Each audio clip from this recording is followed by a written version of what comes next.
All right, so today we're going to be going over the AIMS-2 and the OSCAN, just the objectives. So the AIMS-2 stands for the Arthritis Impact Measurement Scales.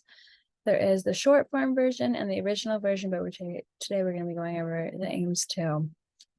So the description, it is a 78-item self-administered questionnaire to address mobility, household tasks, IADLs, hand and finger function, walking and bending, arm function, ADLs, self-care, specific towards ADLs. And it's all in regards to how osteoarthritis, rheumatoid arthritis affects an individual within the last month specifically, but it also impacts different diagnoses that I'm going to talk about later on. In the video, I conducted an interview of this, but almost always it's going to be self-administered. So the description continued.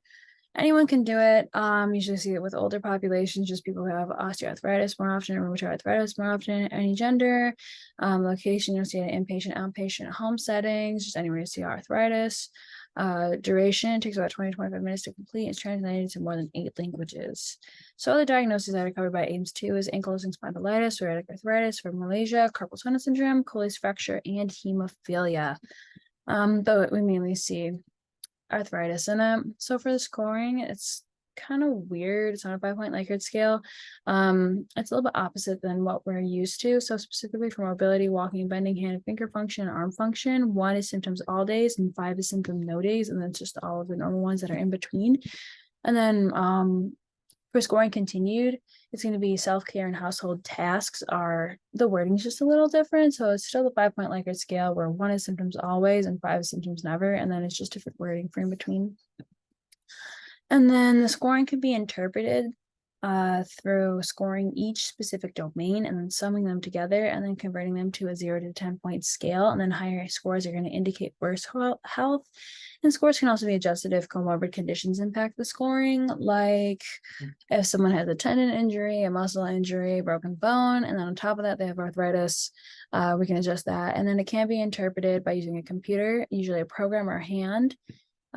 It's really leaning more over towards computers now. And then so for normative information, the study that I found is that I was testing 408 subjects varying from 47 to 73 years old, 299 with RA, 109 with OA.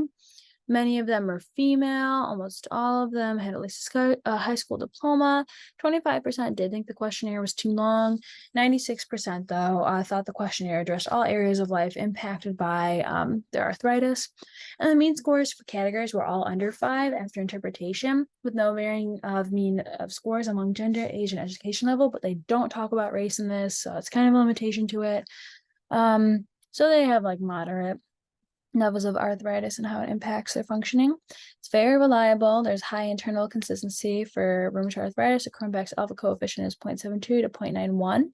And then for osteoarthritis, Cronbach's alpha coefficient is 0.74 to 0.96. And then there also is high test retest consistency with both RA and OA with interclass correlation coefficient of 0.78 to 0.94 over a 2-week period. So it's very high reliability, and there's also very high validity based on the original AIMS. So it's comparing AIMS-2 to AIMS. And there's high construct validity, high content validity. So they're really getting the right stuff. And there's moderate to high correlations, 0.75 to 0.89 with other measures of disability. So that's stuff like the health assessment questionnaire and then the short form version of the AIMS-2.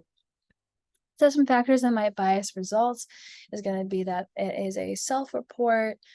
So, it's how they want to please the clinician, possibly, even though it's not verbalizing, that's still an impact of it.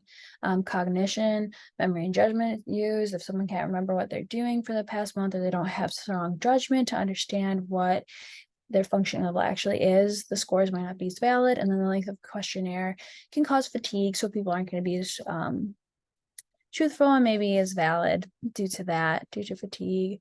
And then clinical application. You can use this assessment to create intervention plans, so it's helpful to address which categories most affected by their arthritis, whether that's arm functioning or finger functioning or just really anything self-care. There's high validity and reliability. So we're using the questionnaire pre and post treatment and that can allow for observation of therapeutic outcomes. So you can see, oh, did we get what we're focusing on? If we didn't, what can we do to address that? And what can we do moving forward? And then there should be some caution to this, just because if the client fatigues easily, it's 78 questions, so it's a lot of questions.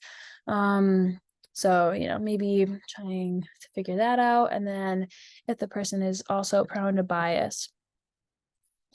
So this is what the assessment looks like. We have it on the 4 different levels of arm function, hand and finger function, mobility level, and then walking and bending. So here you see the 1 being all days and 5 no days, the different questions. You can just do like a check mark next to it, or have the person do a check mark next to it, or an X, or whatever they're comfortable with. All right, so moving forward, we have the AUSCAN, which is the Australian Canadian Osteoarthritis Hand Index. It's not only used for osteoarthritis, but that's just what it goes by. All right, so it's a lot shorter than the AIMS-2. There's 15 items. It's still a questionnaire measuring pain, stiffness, and function within the past 2 days for RA and OA. So this is at rest, while gripping, lifting, squeezing, stiffness in the morning, pain while turning, fastening, opening, grabbing, carrying, and squeezing objects. It's also conducted through an interview with a clinician and the person, and it is translated to over 30 languages, which is kind of cool. All right, so as I said before, it's a questionnaire conducted through an interview, which can be done by us, a physiotherapist, a rheumatologist, or an orthopedic surgeon. Is scored on a 0.4 or 0 to 4 Likert scale, where 0 is someone who doesn't have any symptoms at all, and then 4 is extreme pain. All right, so the normative information. So the original study that I found was that there was 1,730 people. The mean age of those people was 61 years old, 65% were female, 30% were Black, and the mean scores were less than 2 in importance in pain. All right, so for reliability and validity, it has very high internal consistency compared to AIMS-2 and just in general. The Cronbach's alpha is 0.89 to 0.96, and then there's high construct validity as well, with grip and pin strength being highly correlated, which they measured before and after treatment. And then there also is moderate test retest reliability. The correlation is 0.70 to 0.86, so it's pretty good. All right, so some factors that might bias results. It's the same thing as before.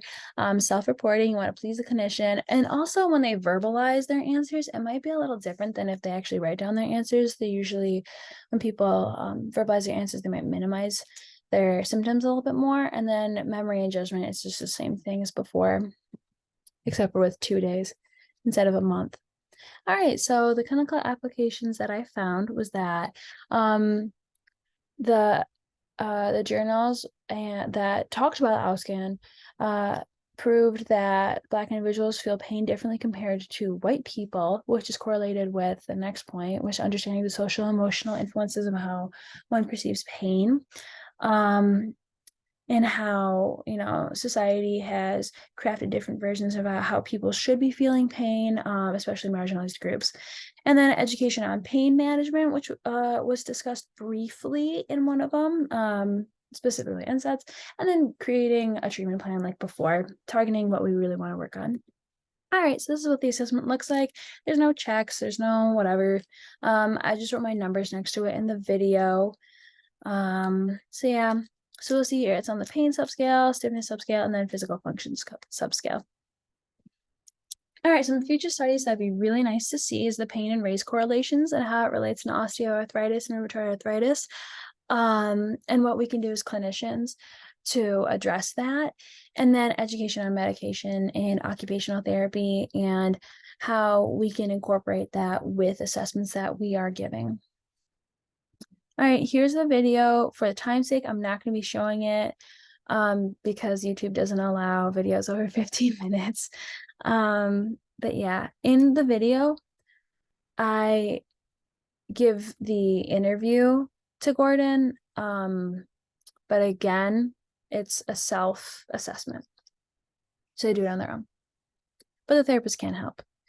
All right, and then here are my questions. So why would you use AIMS-2 over AUSCAN?